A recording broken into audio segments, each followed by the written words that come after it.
Hello, friends and family. I'm so thankful to be able to share some updates with you all about the last couple of months. I'm so excited to share about Christmas, SALT conferences, and just the time that we got to spend together over the holidays. And so we had our Christmas service, and we also had just a time of fellowship at home where we got to watch movies, bake cookies, and even do evangelism at Yonsei University, where we got to share the love of God with people who don't know Him yet. And so we're super excited to make these bouquets and to have this space where we can come and ask the difficult questions, to worship together, to pray for each other, and to even break bread together. We had a wonderful brunch where we made breakfast together and just had a time of fellowship.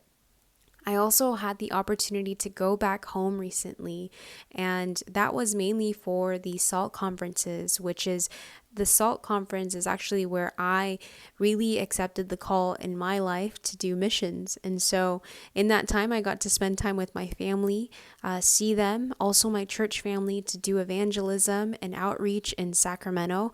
And it was such a wonderful time to be able to reconnect and to really just be poured into by my family. I was so encouraged to even see them celebrate my 30th birthday, which hasn't even happened yet. And so I was super encouraged to be back home just for the little while that I was there. But I was super blessed by my church family. I got to connect as well with just people who I haven't seen in a while. Even my mighty prayer warrior, Zoe, she actually prays for me every single day and truly has opened her heart to missions as well. So I'm super blessed to have been able to see her, also been able to send my family off to the Philippines for a while, and also just to connect with the young adults in my community.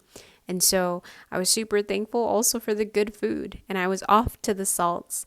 I was able to go to Philadelphia for the Northeast Chi Alpha conference. And that's where we were able to share with students about what God is doing in Asia Pacific and how they can also answer the call to missions wherever the Lord is leading them. We were able to pray for so many students to be able to really see how God is moving in their lives. And I actually got to send these students to a Korean restaurant and share a meal together and talk about the culture, talk about the things that we're going through.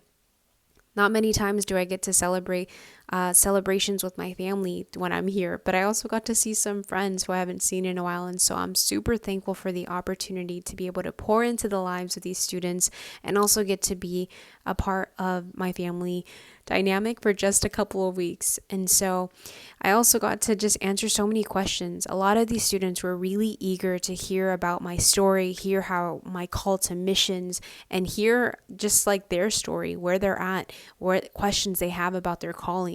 I was able to pray for students to be able to encourage them in their walk. I even had students ask me about what it's like to be a single missionary, what it's like to be a female missionary, what it's like to be in community with a culture that's not your own. And so I was able to encourage them truly in their walk, and also just to encourage the younger generation. I was able to spend some time with my niece, and obviously I had to get in and out, and she approved, and we had to get that sweets. And I even got to spend time with my pastors and really be encouraged by them in this season. And then I was off. I said bye to my mom, and now I'm back in South Korea and officially greeted by the winter. But I'm super excited to be back in community to serve our students in this next year. I couldn't do it without your partnership, without your yes to these students, to their lives in this season. So I'm super excited to continue to do the work, and I'm just so thankful for each and every single one of you. God bless.